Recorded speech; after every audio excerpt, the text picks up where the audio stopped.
Hello दोस्तों, आज हम वीडियो में जानेंगे आयत रेक्टेंगल के बारे में। आयत और रेक्टेंगल के बारे में मैं आपको तीन चीज़ें बताऊंगा। पहला हो गया हमारा एरिया, जिसको हम लोग बोलते हैं क्षेत्रफल। दूसरा हम जानेंगे पेरीमीटर, जिसको हम बोलते हैं परिमाप। और तीसरा जानेंगे डायगोनल, जिसको हम बोलते हैं विकर्ण। तो ये तीन चीज़ें हम जानेंगे। सबसे पहले जानते हैं रेक्टेंगल की शेप को कैसे कहते हैं। यानी कि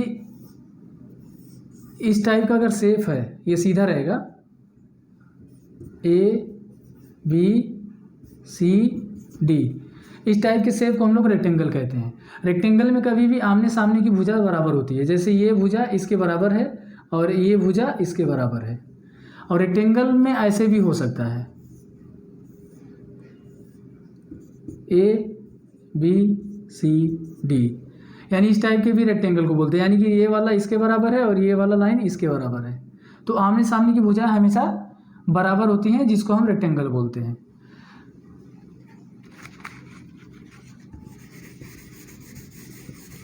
अब हम इस रेक्टेंगल के माध्यम से समझेंगे ये तीनों चीज़ें कैसे निकालते हैं। मान लेते हैं A और B की लंबाई जो है स्मॉल l है यहाँ तक, और A से D की लंबाई जो है स्मॉल b है, ऐसे। अब ये A से B की लंबाई अगर स्मॉल l है तो D से C की भी लंबाई स्मॉल l होगी, क्योंकि ये इसके बराबर है। A से D की लंबाई B है स्मॉल, तो B से C की भी लंबाई जो होगी स्मॉल b होगी।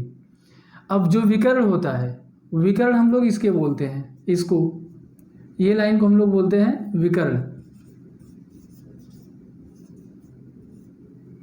A और C।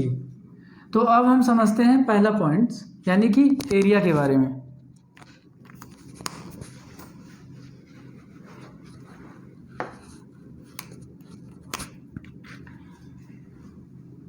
तो पहला पॉइंट से हमारा एरिया,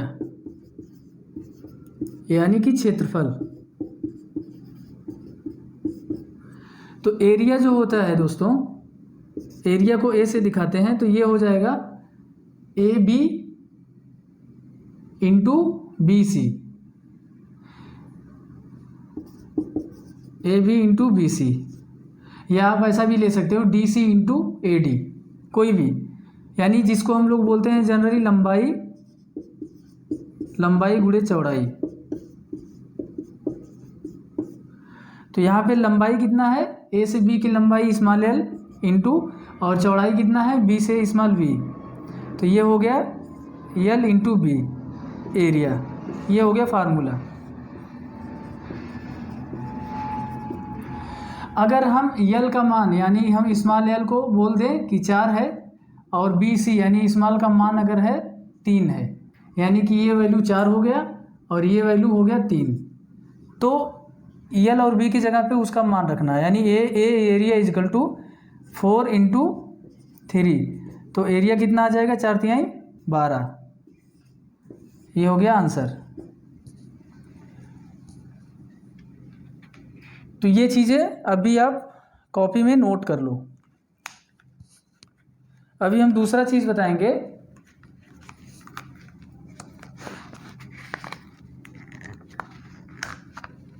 पेरीमीटर के बारे में। तो पेरीमीटर यानी कि परिमाप। पेरीमीटर का मतलब होता है दोस्तों चारों तरफ घूमना, यानी किसी भी आयत या जो भी है उसके चारों तरफ आप घूम के जहाँ से शुरू किए थे वहीं पे आओगे, तो उसको पेरीमीटर बोलते हैं। तो पेरीमीटर को अगर हम P से बता रहे हैं तो यहाँ पे AB plus BC plus CD plus DA। अब A से B की लंबाई कितना है, L है, स्मॉल l, प्लस BC कितना है, B, CD कितना है, L, और वापस से कितना है b। अब यल और यल ये हो जाएगा 2l प्लस b और b हो जाएगा 2b। अब यहाँ से 2 कॉमन लेंगे हम तो यल प्लस b। ये हो गया हमारा दोस्तों पेरीमीटर का फार्मूला। अब अगर हम यल और b की जगह पे इनका वैल्यू रख देंगे, यानी कि p is equal to 2 in bracket में स्मॉल एल का मान कितना है 4 है 4 प्लस और b कितना है 3 है 3, तो कितना हो गया यार 2 इंटू 7 कितना हो गया 14। तो पेरीमीटर कितना हो गया 14।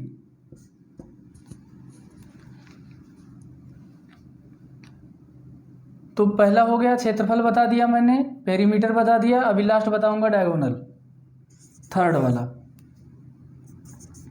डायगोनल यानी परिमाप। डायगोनल क्या होता है दोस्तों, हम इसकी बात कर रहे हैं ए और सी का मान। तो ए और सी इसका फार्मूला होता है A C is equal to A B square plus B C square.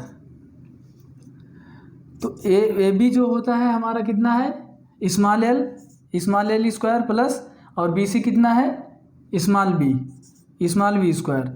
अब ए सी का अगर हम ये रूट हटाएंगे तो यहाँ स्क्वायर हटाएंगे तो इधर रूट हो जाएगा L square plus B square. अब यहाँ पे यल का मान अगर हम रखेंगे तो यहाँ पे कितना हो जाएगा 4 का स्क्वायर और प्लस ये 3 का स्क्वायर। तो यहाँ पे हो गया रूट में 4 का पहाड़ा 4 चौके 16 प्लस 3 त्रिका 9, वापस से एंटर रूट में कितना आ गया 25। तो रूट अगर ख़त्म हो गया तो 5। तो ए सी का मान जो होता है यानी विकर्ण ये हो गया हमारा 5।